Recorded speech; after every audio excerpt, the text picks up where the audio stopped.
my dad was back from the First World War, and he was busy being a blacksmith welder, and I was in my little bedroom and drawing male and female figures because I used to have an attraction to Sunbathing magazine on the, like, everything was blocked out, of course, and then I would cutting them out, making clothes for them, but I didn't get into doing drag until maybe high school Halloween, where another guy and I decided, and the word drag wasn't a word then, and the word gay wasn't in the language, It was just like dressing up for fun, but we both dressed up as Apache girl dancers, and this male student in the fourth grade asked me to dance, and so his brother told him, "Hey, it's a guy," and so he was a bit upset, but there was no bullying or no nothing happened there because of that,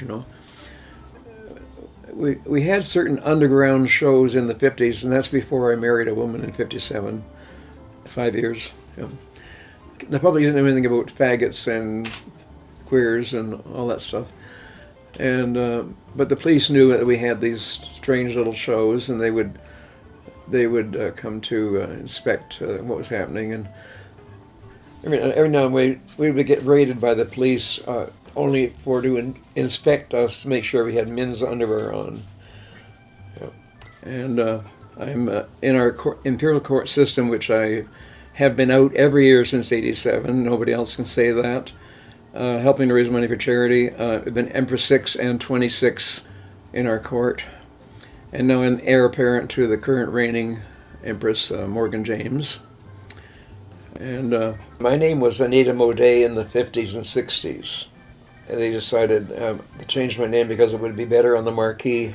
Michelle Dubarry would sound better, sort of thing. And because they said, well, you always have had the class in the shows, like, I'm considered a classy type, yeah.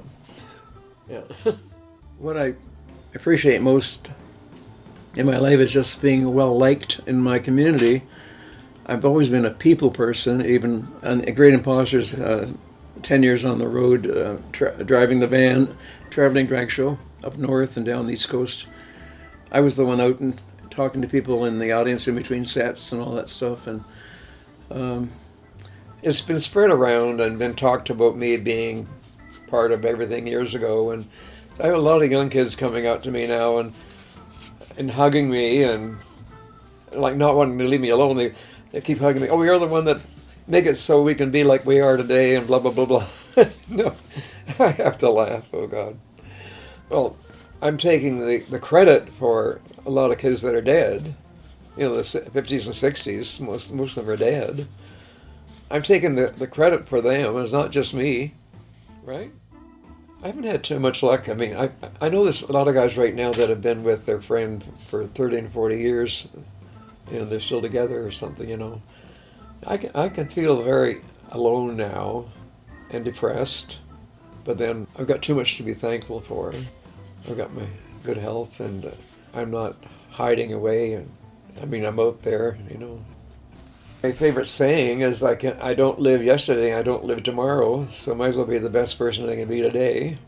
I guess I'm really fortunate in having good health because I've always looked after myself. And for a while I was drinking too much red wine and gave me the gout, and I couldn't wear any of my heels, and that's really terrible for a shoe queen to be where you can't wear your shoes,